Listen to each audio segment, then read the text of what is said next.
Good morning student, BA-BSc second year geography class में आपका हार्दिक स्वागत है। हमारा जो टॉपिक था चल रहा था विश्व की जो मुख्य जनजातियाँ, इसके बारे में हमारा टॉपिक चल रहा था। आज हम बात करेंगे किसके बारे में बात करेंगे? आज हम बात करेंगे एस्किमो के बारे में, कि जो एस्किमो है विश्व की एक मुख्य जनजाति है और यह जो टुंड्रा प्रदेश है उसमें निवास करती है।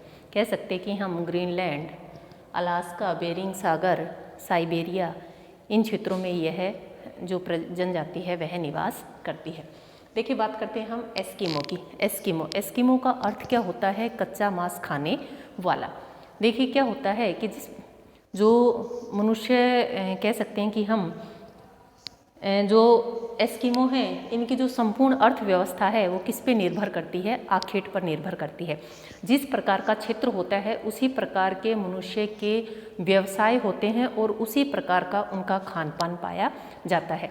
अब बात करते हैं कि जो एस्किमो है ये कहाँ पाए जाते हैं। एस्किमो का जो अर्थ बताया एस्किमो का, तो एस्किमो का अर्थ होता है कच्चा मांस खाने वाला। तो यहाँ इनका मुख्य कार्य क्या है? आखेट करते हैं और आखेट के माध्यम से अपना जीवन यापन करते हैं। जो टुंड्रा प्रदेश की जो कठोर शीत है उस वातावरण में अपने आप को वातावरण से समायोजित करते हैं और उन कठोर शीत परिस्थितियों में अपना जीवन यापन कर रहे हैं। तो विश्व के जितने भी लोग जनजातियां हैं उन सब जनजातियों में सबसे जो कठोर जीवन है वो किसका है? एस्किमो का है। अब बात आती है कि यह एस्किमो जो हैं वो कहाँ पर निवास करते हैं।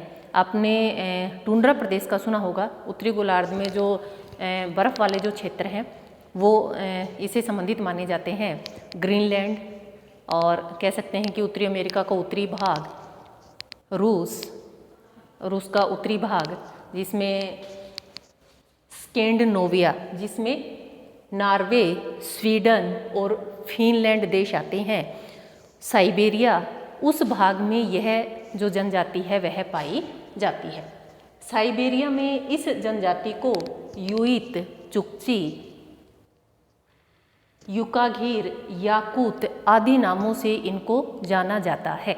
और बात करें स्कैंडिनेविया, नोविया और रूस में इसे सामी एवं लैप्स कहा जाता है।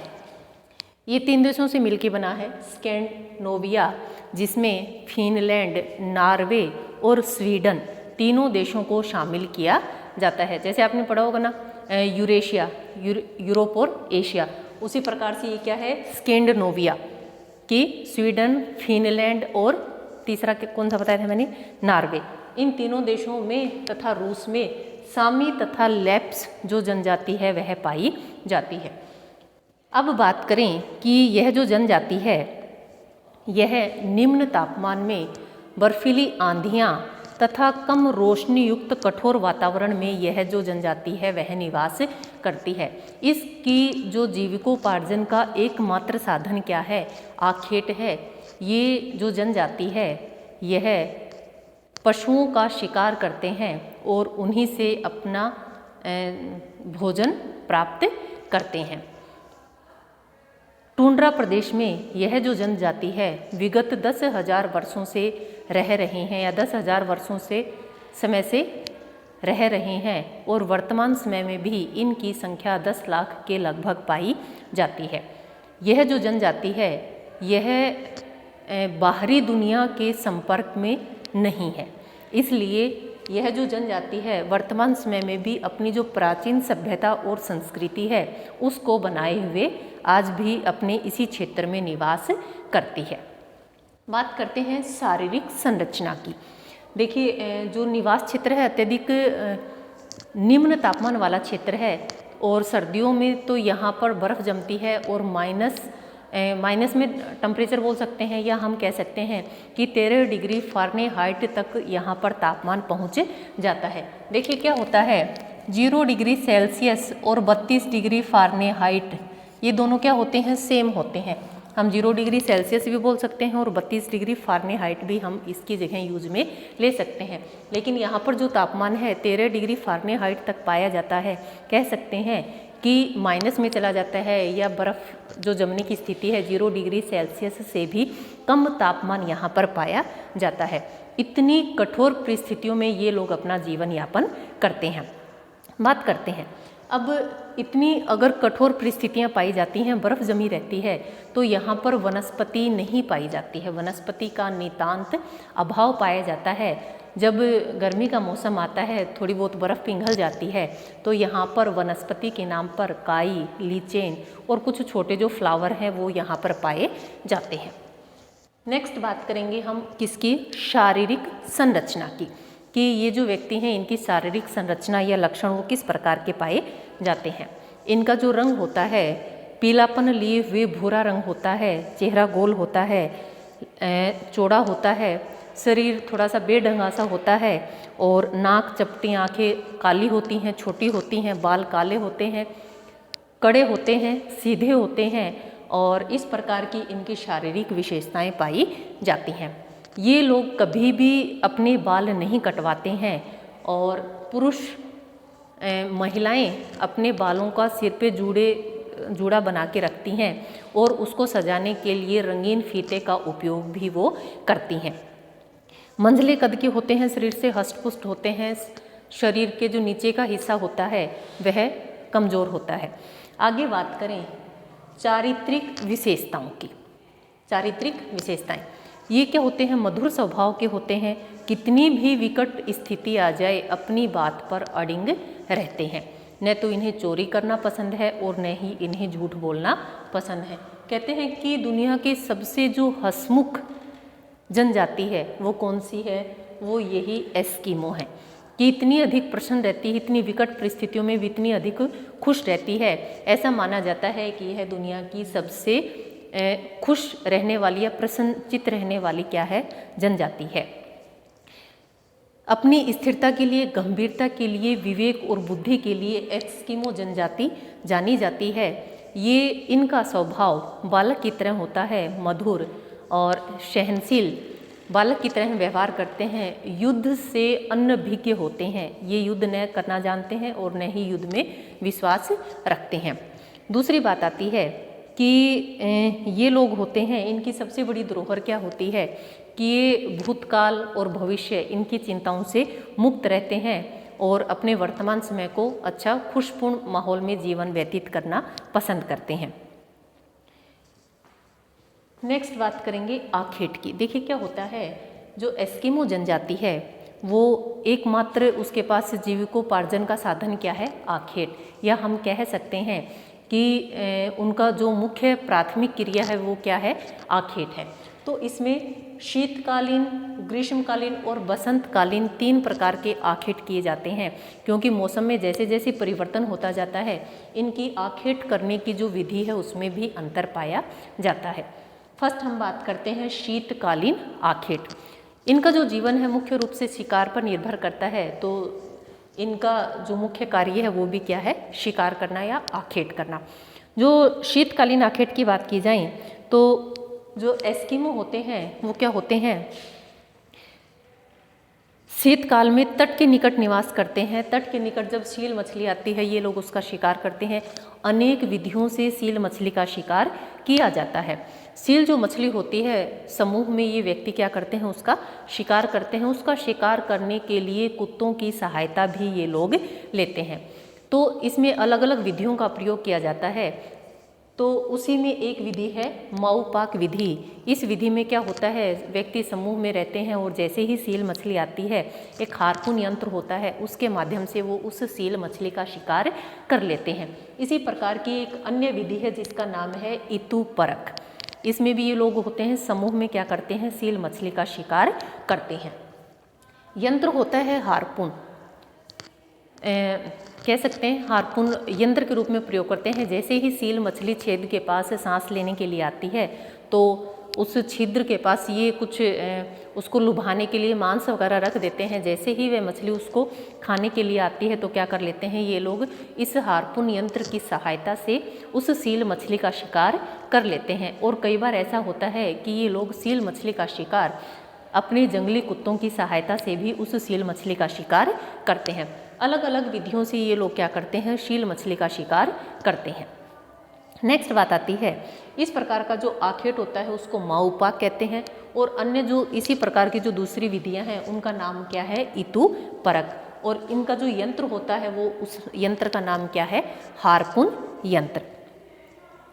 आगे बात करें कि बसंतकालीन आखेट, जब मार्च के दिन जब दिन बड़े होने लगते हैं तो बर्फ़ क्या हो जाती है, पिघलना प्रारंभ हो जाती है, तो एस्किमो का जो पूरा परिवार है वो क्या करता है, सील मछली का शिकार करने के लिए निकल पड़ता है। और जब सील मछली सांस लेने के लिए छिद्र के पास आती है तो पूरा परिवार क्या करता है, मिलकर समूह में वो लोग रहकर क्या कर लेते हैं, सील मछली का शिकार करते हैं। बसंत काल में जो शिकार किया जाता है उसका नाम क्या है, उत्तक, कि बसंतकालीन जो आखेट है उसका नाम क्या है, उत्तक। अब छोटे क्वेश्चन में बेटा कई बार पूछ लिया जाता है कि उत्तक क्या है, जनजातियों के संदर्भ में उत्तक का उपयोग बताइए। तो जो उत्तक है वो क्या है, बसंतकालीन जो आखेट किया जाता है उसे हम क्या कहते हैं, उत्तक कहते हैं। ये लोग शिकार करने के लिए नाव का उपयोग भी करते हैं। उस नाव को हम क्या कहते हैं, कयाक, चमड़े की बनी होती है नाव होती है, नाव को क्या बोलते हैं, कयाक बोलते हैं। छोटे क्वेश्चन में पूछ लिया जाता है, देखिए इन जनजातियों से एक क्वेश्चन अवश्य आता है कि कयाक क्या है, कयाक क्या है, नाव है, ठीक है, चमड़े से बनी होती है नाव है, शिकार करने में क्या किया जाता है, उस नाव का उपयोग किया जाता है, या एक स्थान से दूसरे स्थान पर जाने के लिए भी नाव का उपयोग किया जाता है। आगे बात आती है, इसके अतिरिक्त इस ऋतु में ये लोग कैरिबो का भी शिकार कर लेते हैं, और एक कस्तूरी बैल जो होता है उसका शिकार भी ये लोग करते हैं। और जो इनकी जो नाव होती है किससे बनी होती है, चमड़े से बनी होती है। जैसे ही ये लोग पशुओं का शिकार करते हैं उसकी हड्डियां होती हैं, मांस होता है, और जो खाल होती है, जो चमड़ा होता है, उन सभी का उपयोग करते हैं नाव को बनाने में, अपने यंत्रों को बनाने में। जो सील मछली की हड्डियां होती हैं, अस्थियां होती हैं, उनसे अपने यंत्र बनाते हैं और उन्हीं के माध्यम से ये लोग क्या करते हैं, शिकार करते हैं। नेक्स्ट बात आती है ग्रीष्मकालीन आखेट।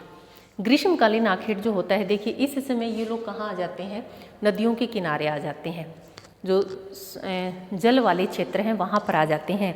उसका रीज़न क्या है, क्योंकि विभिन्न, जैसे ही ग्रीष्म ऋतु आती है तो बर्फ़ पिघल जाती है, विभिन्न प्रकार की वनस्पतियाँ उग जाती हैं, और उस वनस्पति को खाने के लिए कौन आएंगे, एक तो कैरिबो और दूसरा अमेरिकी रेन डियर। ये पशुओं के झुंड आते हैं और ये क्या करते हैं, जो ये एस्किमो है ये लोग क्या करते हैं, उनका शिकार करते हैं। ये लोग कैरिबो आएंगे, अमेरिकी रेन डियर आते हैं। जैसे ही वो पानी पीने आते हैं या वहाँ वनस्पति खाने आते हैं, पेड़ पौधों को खाने आते हैं, तो ये लोग क्या कर लेते हैं, समूह में आते हैं और उनका शिकार कर लेते हैं। अपने यंत्रों की सहायता से इन सभी जानवरों का शिकार करते हैं। ऐसा माना जाता है कि बसंत और ग्रीष्म काल में इन लोगों के पास भोजन की कमी नहीं रहती है, क्योंकि बर्फ़ पिघल जाती है तो बहुत सारे जानवर वनस्पति को खाने के लिए ही आ जाते हैं।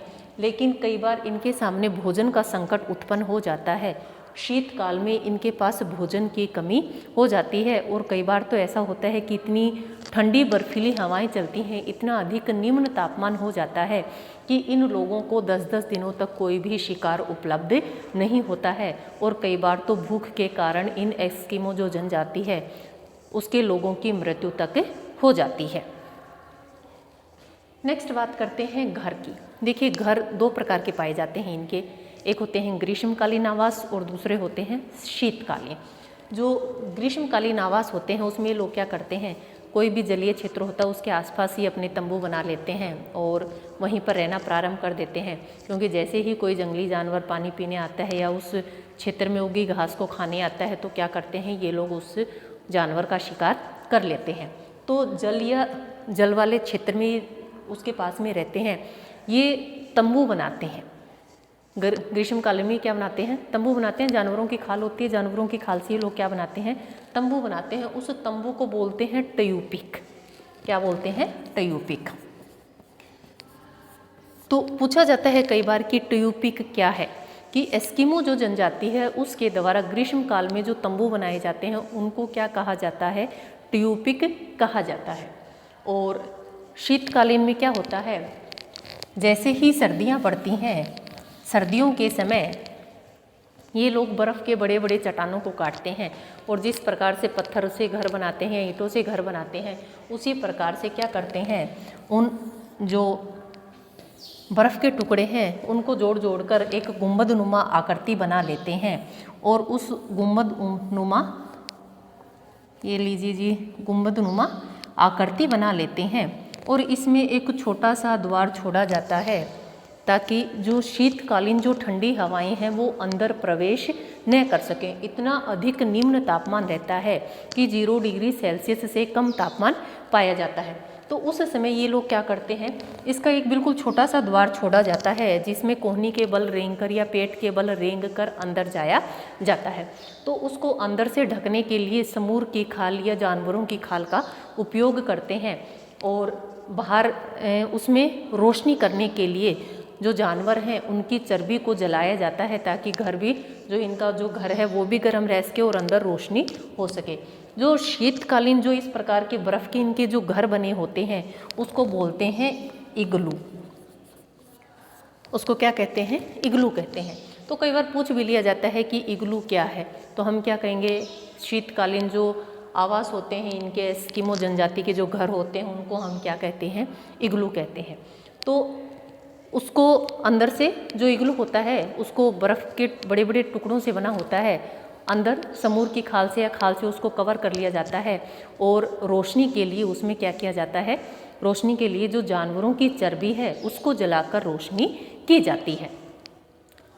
द्वार इतना छोटा रखा जाता है कि घर का दरवाज़ा इतना छोटा रखा जाता है और पेट के बल रेंग कर या कोहनी के बल रेंग कर अंदर जाया जाता है। उसका कारण क्या होता है, क्योंकि यह जो क्षेत्र है अत्यधिक शीत प्रदेश है और यहाँ पर तापमान अत्यधिक कम पाया जाता है, तो उन शीत पवनों से या ध्रुवीय पवनों से अपनी रक्षा करने के लिए ये लोग जो द्वार है या दरवाज़ा है उसको बिल्कुल अत्यंत छोटा रखते हैं ताकि जो शीत लहरें हैं उनसे अपनी रक्षा कर सकें। नेक्स्ट बात आती है कि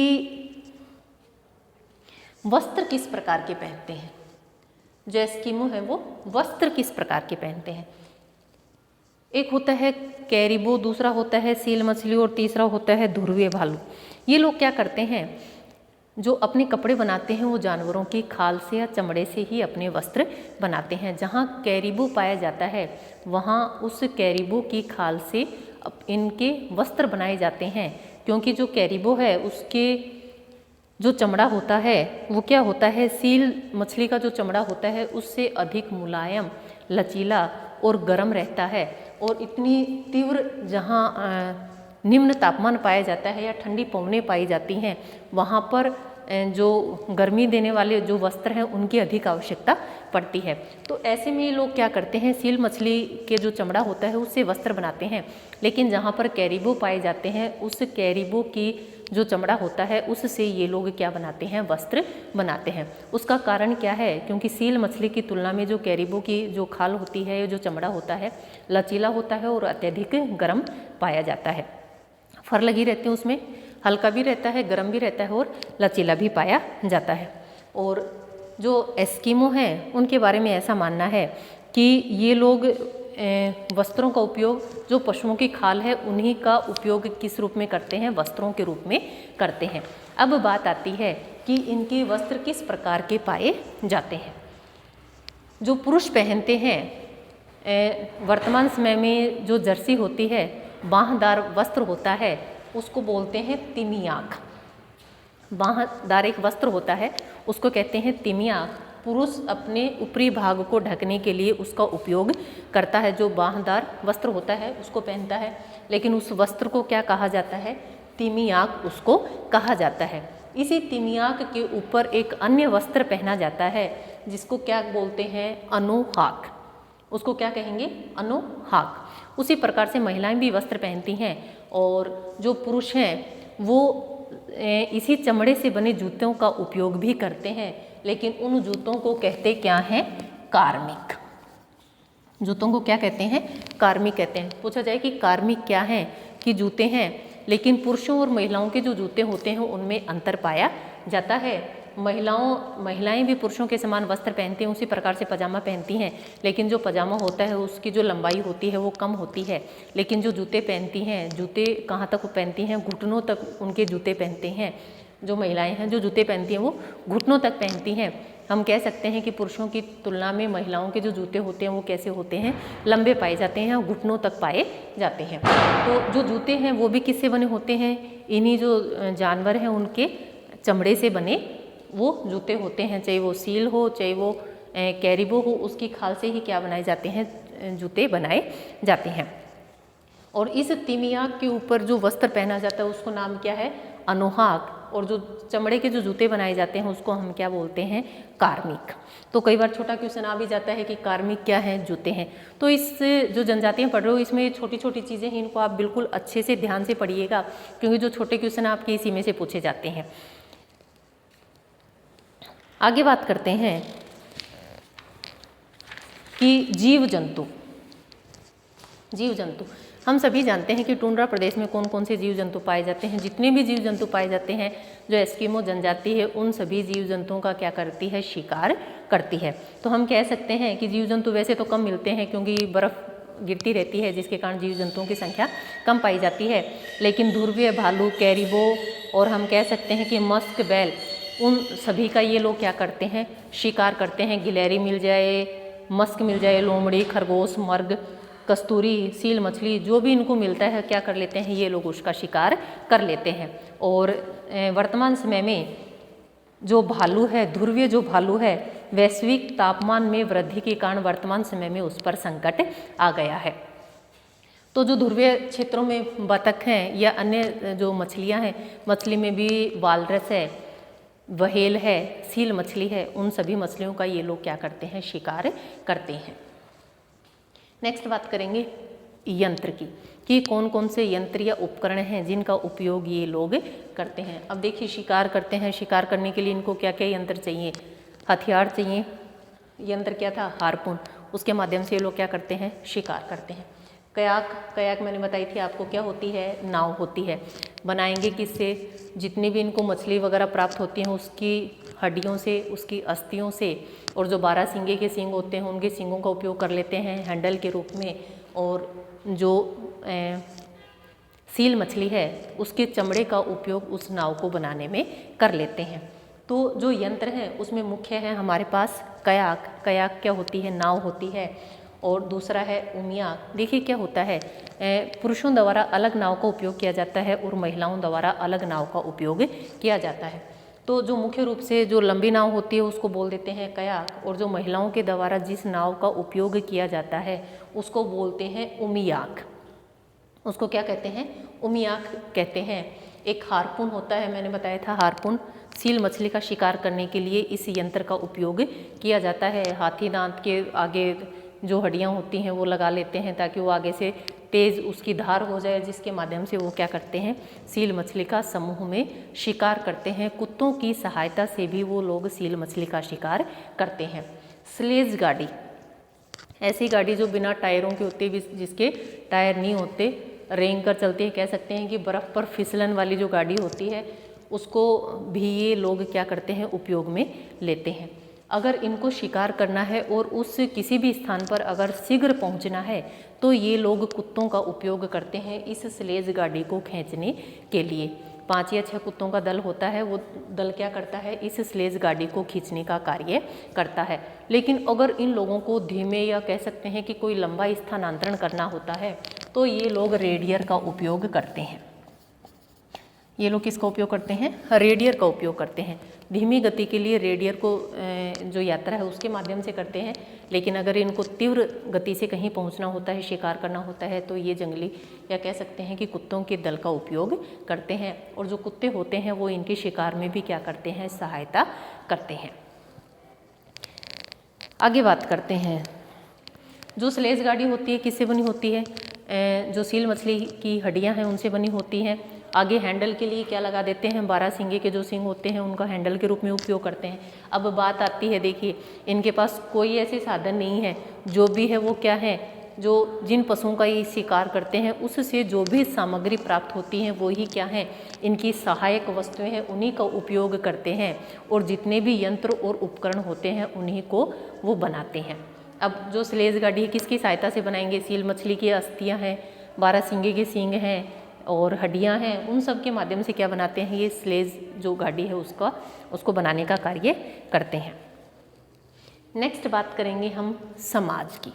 देखिए समाज दो प्रकार का पाया जाता है, लेकिन अगर एस्किमो समाज की हम बात करें, यहाँ पितृवंशीय समाज पाया जाता है कि जिसमें परिवार का मुखिया कौन होता है, पिता होता है। और इस जो एस्किमो जनजाति है इसका एक मुखिया होता है, वहीं जो जितना भी जनजाति के पास सामान होता है उसका बंटवारा करता है और वह वृद्ध व्यक्ति ही, या कह सकते हैं कि वह जो मुखिया होता है वहीं सब लोगों के लिए शिकार की व्यवस्था करता है कि किस व्यक्ति को कौन सी दिशा में जाना है, कहाँ जाना है और कहाँ से उसको शिकार करना है। जो भी इसके सदस्य होते हैं वो लोग शिकार करके लेके आते हैं और जो भी शिकार करके लेके आते हैं वो उस मुखिया को सौंप दिया जाता है। अब मुखिया की जो पत्नी होती है वो क्या करती है, जितना भी शिकार या कह सकते हैं कि जितना भी वो सामान लेके आते हैं उस पूरे सामान का बंटवारा करती है कि किसको कितना भाग दिया जाए। आपने ये सारी चीज़ें तो अपने जो संयुक्त परिवार है उसमें देखा होगा कि जो भी सामान लेके आते हैं हम किसको देते हैं, दादी को देते हैं और दादी क्या करती है, उसका बंटवारा करती है। तो उसी प्रकार से जो वृद्ध जो मुखिया होता है उसकी जो पत्नी होती है वो क्या करती है, उस सामान का बंटवारा करती है। अलग अलग दिशाओं में उनको शिकार के लिए भेजा जाता है। यहाँ पर मौन व्यापार चलता है। मौन व्यापार देखिए क्या होता है, इन लोगों का जो जीवन है मुख्य रूप से आखेट पर ही निर्भर है और साइबेरिया में ये लोग क्या करते हैं, मौन व्यापार करते हैं। अब धीरे धीरे ये लोग कृषि भी करना प्रारंभ कर चुके हैं, लेकिन इन लोगों के पास जब अतिरिक्त मांस या कह सकते हैं कि शिकार हो जाता है तो ये लोग क्या करते हैं, उस जो सामान होता है उसको ले जाते हैं और रात्रि के समय साइबेरिया में एक स्थान है वहाँ पर उसको रख देते हैं और सुबह वापस जाते हैं। मौन व्यापार इसलिए कहा जाता है क्योंकि आपस में दो समूह के बीच में किसी भी प्रकार की कोई वार्ता नहीं होती है। आपने वहाँ रखा, वहाँ जाके आपने मांस रख दिया, अगले दिन सुबह जाएंगे तो वहाँ पर उतना ही हिस्सा किसका मिलेगा, अनाज का मिलेगा। तो वो मांस रखाते हैं और वहाँ से अनाज ले आते हैं और ऐसा कभी नहीं होता है जितना वो मांस रख के आते हैं उसी अनुपात में उनको वहाँ पर अनाज रखा हुआ मिलता है। तो इस प्रकार से इसको मौन व्यापार नाम दिया गया है क्योंकि बिना वार्ता के वो लोग क्या करते हैं, व्यापार करते हैं। तो इस प्रकार का जो व्यापार है वो कहाँ चलता है, साइबेरिया में। तो पूछा जा सकता है कि कई बार आ जाता है छोटे क्वेश्चन में कि कौन सी जनजाति है जो मौन व्यापार करती है या कहाँ पर करती है, साइबेरिया में करती है और एस्किमो जो जनजाति है उसके द्वारा मौन व्यापार किया जाता है। अब आप कहोगे कि मौन व्यापार कि बिना बोले जो व्यापार किया जाता है, जो भी अपने मांस वगैरह जो भी सामान होता है उसको वहाँ रखाते हैं और सुबह उसकी जगह क्या मिलती हैं, कृषि फसलें वहाँ रखी मिलती है, अनाज रखा मिलता है और उसको वापस से उठा लाते हैं। और जो इनका जो मुखिया होता है वह कह सकते हैं कि जिस प्रकार से आपने पुरानी फिल्में देखी होंगी उसमें जो कबीले का मुखिया होता है वो सर्वाधिक योग्य व्यक्ति होता है। उम्र के हिसाब से नहीं देखा जाता, लेकिन सर्वाधिक योग्यता जिस व्यक्ति में पाई जाती है वही क्या पाया जाता है, इसका मुखिया पाया जाता है। और दूसरा इन्होंने कहा, एक बात और कही है कि इनका जो समाज है वो बहुपत्नी प्रथा पर विश्वास रखता है। एक से अधिक पत्नियां इनके समाज में पाई जाती हैं एक ही व्यक्ति की। आगे बात करें कि इनका जो समाज होता है उसमें उत्सव चलते रहते हैं, समय समय पर उत्सव आयोजित रहते हैं, शक्ति परीक्षण किया जाता है और आखेट के माध्यम से युवाओं के बीच शक्ति प्रदर्शन वो सारे कार्य किए जाते हैं। जो भी सर्वाधिक युवा होता है या कह सकते हैं कि शक्ति के माध्यम से शक्ति परीक्षण किया जाता है, वही कबीले का जो कह सकते हैं कि मुखिया के पद पर भी बना रहता है। इसमें एक काम होती है, ये लोग जादुई शक्तियाँ भी दिखाते हैं और जादुई शक्तियों में भी क्या करते हैं, विश्वास करते हैं। और इन्होंने अपनी एक नई संस्कृति को जन्म दिया है क्योंकि आज भी ये लोग दुनिया से अनजान हैं, युद्ध के बारे में नहीं जानते हैं, इतने अधिक कह सकते हैं कि प्रसन्नचित्त व्यक्ति हैं कि भविष्य की चिंताओं से क्या रहते हैं, मुक्त रहते हैं। और लास्ट बात करेंगे हम वातावरण से समायोजन, कि ये लोग वातावरण से समायोजन करते हैं, जो भी इनके पास साधन उपलब्ध होते हैं उन्हीं साधनों पर अपना जीवन यापन करते हैं। इनके जो समायोजन है उसका सबसे अच्छा उदाहरण है स्लेज गाड़ी की जो अस्थियां होती हैं और 12 सिंगे के सिंग होते हैं, उससे क्या किया उन्होंने अपना वातावरण से समायोजन कर लिया, स्लेज गाड़ी का निर्माण कर लिया। और जो सूर्य की किरणें बर्फ़ पर पड़ती हैं, अपनी आँखों को बचाने के लिए, उस तेज़ रोशनी से बचाने के लिए ये लोग आँख कवच का भी उपयोग करते हैं, जिसके माध्यम से ये लोग आज भी वातावरण के साथ समायोजन किए हुए हैं। और लास्ट बात हम करेंगे आधुनिक जो संस्कृति है उससे संपर्क।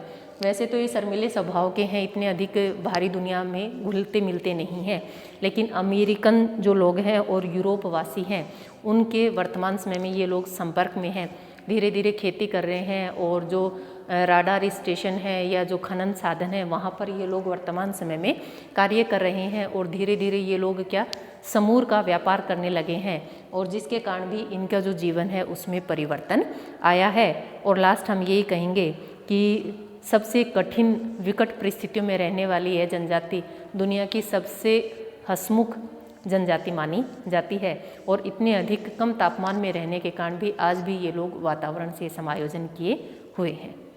ठीक है, ये थी आज की आपकी क्लास, और इसमें आप कमेंट करके मुझे बताएंगे कि उमियाक क्या होती है। ठीक है, उमियाक क्या है, एक आप इग्लू के बारे में बताएंगे कि इग्लू क्या है। और मिलते हैं नेक्स्ट क्लास में। Thank you.